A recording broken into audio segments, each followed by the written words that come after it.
আমরা কেন এখানে আসছি? সবাই মনে করে বোধহয় জামাত ইসলাম মানে এখানে সব মৌলানা। মঞ্চে দেখেন শুধু একজন মৌলানার নাম বলছে, আব্দুল হালিম সাহেব। বাকি সব barrister, engineer, doctor. Shafiqur Rahman সাহেব নিজে ডাক্তার। সব শিক্ষিত লোকের সমাবেশ, সমাগম, 11 দলীয় ঐক্য জোট হয়েছে।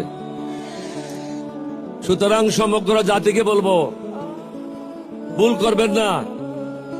আমি একজন মুক্তিযোদ্ধা, এটা হলো আমার জীবনের শেষ যুদ্ধ।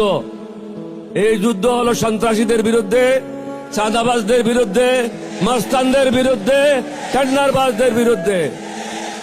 মানুষকে জেগে উঠতে হবে। কয়েকটা টাকার বিনিময়ে, মিথ্যা কথার আশ্বাসে জাতিকে বিক্রি করবেন না।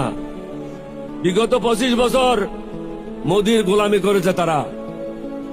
মোদির গোলামদেরকে আপনারা ভোট দেবেন না, ঋণ খেলাপিদেরকে ভোট দেবেন না, মাস্তানদেরকে ভোট দেবেন না, সন্ত্রাসীদেরকে ভোট দেবেন না। ভালো মানুষ যারা আছে তাদেরকে ভোট দেবেন, তাহলে সমাজটা ভালো হবে।